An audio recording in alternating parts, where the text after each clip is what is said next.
Hva det som gjør det gå, og det best og best? Transportningen hever den Rasmus Ankersen brukt negatøy og orsko til å granska.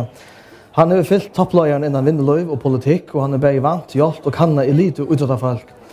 Bortsett arbeidet kommet trutja bøker som slikker seg om å bli en vinnare, lukka mye om til vinnerløyve, innan mentan eller utrett. Ein høvesbådskapet til Rasmus Ankersen at talent ivermett. Det skal noe annet til for å røkka lengt.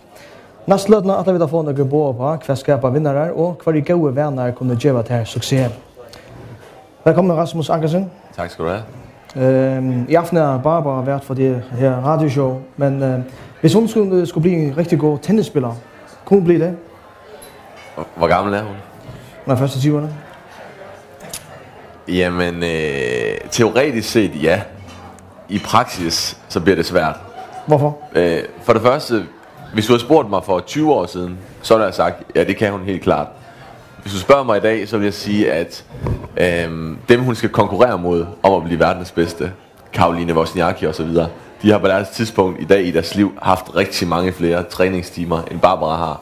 Og hvis hun skulle begynde at indhente det, så skulle hun ikke lave andet, så skulle hun i hvert fald ikke tid til at sidde her.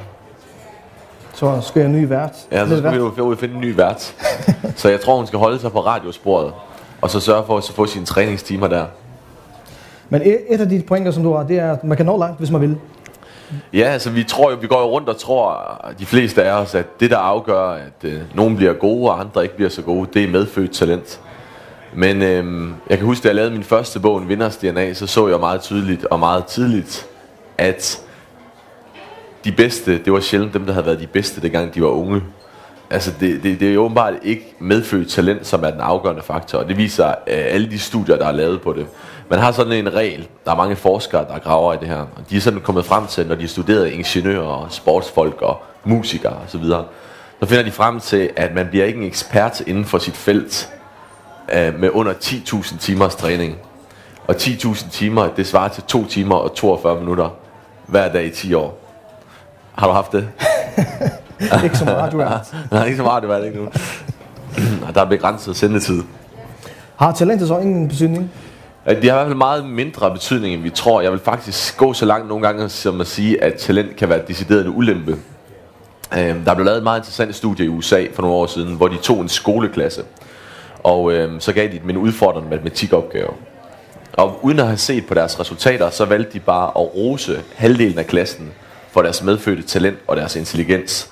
Og de roste den anden halvdel af klassen for deres hårde arbejde og deres indsats. Og næste gang klassen fik en udfordrende matematikopgave, så de, at de 50%, der er ros for deres medfødte talent og intelligens, de ikke bare performede dårligere, de var også markant mindre motiverede.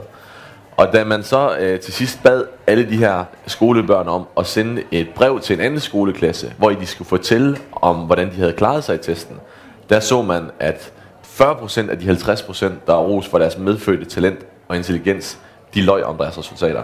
Så de foregav, at de var bedre, end de reelt set var.